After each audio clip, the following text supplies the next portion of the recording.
बिस्मिल्लाहिर्रहमानिर्रहीम। अस्सलाम वालेकुम नाज़रीन, MR न्यूज़ स्टूडियो से मैं हूँ कंजा असलम। वज़ीर आज़म इमरान खान दौरा-ए रूस से वापसी के बाद मुतहरिक हो गए। ज़राए के मुताबिक वज़ीर आज़म इमरान खान ने 2 अहम इजलास तलब कर लिए। वज़ीर आज़म की सरबराही में दोनों इजलास बनी गाला में होंगे।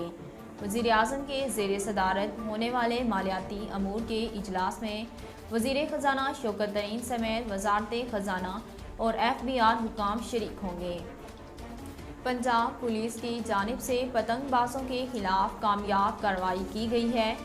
तफसीलात के मुताबिक कार्रवाई सुबह पंजाब के शहर कसूर में की गई। कार्रवाई के नतीजे में 2 खवातीन समेत 35 मुलजिमान को गिरफ्तार कर लिया गया। पुलिस हुकाम का कहना है कि गिरफ्तार मुलजिमान के कब्जे से सैकड़ों तादाद में पतंगें और डोर की चक्कियाँ भी बरामद कर ली गई।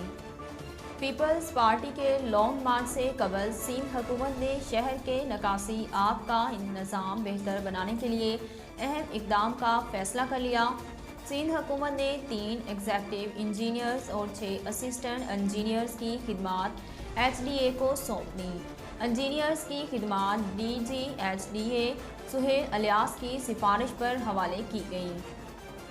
Lahore high court bar association के इलेक्शन का मैदान कल सजेगा। बार के सालाना इंतखाबात के लिए उम्मीदवारों की इंतखाबी मुहिम का वक्त गुज़िश्ता रात ख़त्म हो गया।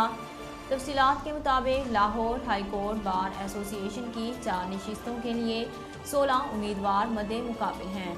सदारत की नशिस्त पर सरदार अकबर डोगर और राना असदुल्ला खान के दरमियान 1-1 मुकाबला होगा।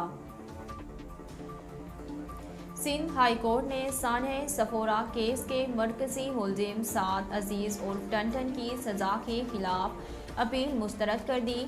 जस्टिस के आका की सरबराही में 2 रुकनी बेंच ने अमरीकी डॉक्टर डेब्रा लोबो पर हमला केस में मुलजिम की सज़ा के खिलाफ अपील पर फैसला सुनाते हुए मुलजिम साद अजीज़ की सज़ा बरकरार रखने का हुक्म दिया। प्रोसिक्यूटर ने अदालत से कहा कि ATC ने डॉक्टर डेब्रा बोलो हमला केस में मुलजिम को 10 साल कैद की सज़ा सुनाई थी। मुलजिम ने किमाड़ी में मारे जाने वाले दहशतगर्द के इंतकाम में अमरीकी डॉक्टर पर हमला किया था। नाज़रीन, अब तक के लिए इतना ही। मज़ीद खबरों और तफसीलात के लिए देखते रहिए MR न्यूज़।